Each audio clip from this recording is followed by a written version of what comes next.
Hi guys, baka meron pa sa inyong hindi alam kung paano mag-scan. Parang lang naman siyang photocopy, pero pwede mo kasi siyang i-soft copy lang siya. And then pwede mo siyang ma-edit.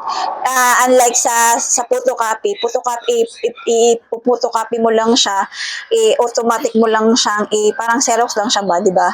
Pero pag scan kasi, pwede mo siyang ma-edit.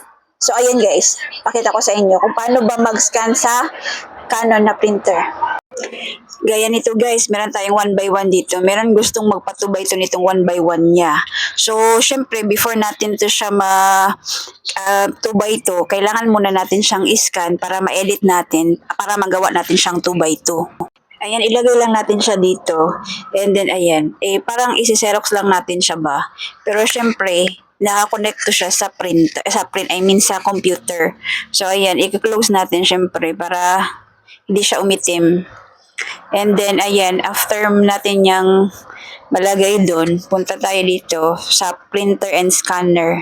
After natin ma-choose itong Canon, meron siyang dalawang option dyan. So, ito yung scanner settings yung pipiliin natin. And then, ayan, click natin itong open scanner. And then, ito yung lalabas. And then, after that, dito sa baba may dalawang icon. So, itong scan yung pipiliin natin. I-click lang natin to. And then, magsascan na yan siya. O, diba? Ang dali lang. Then, after na mag-load niyan, ayan, ganito yung lalabas. And then, ito, view. Dito ka sa view.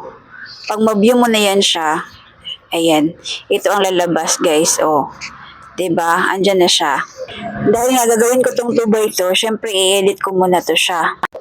Ayan, diba? Lumaki na siya. So, i-adjust ko na lang siya. Gagawin ko siyang 2 by 2. Oh, ayan, di ba? Nagawa ko na siyang 2 by 2. So, ipiprint ko na siya.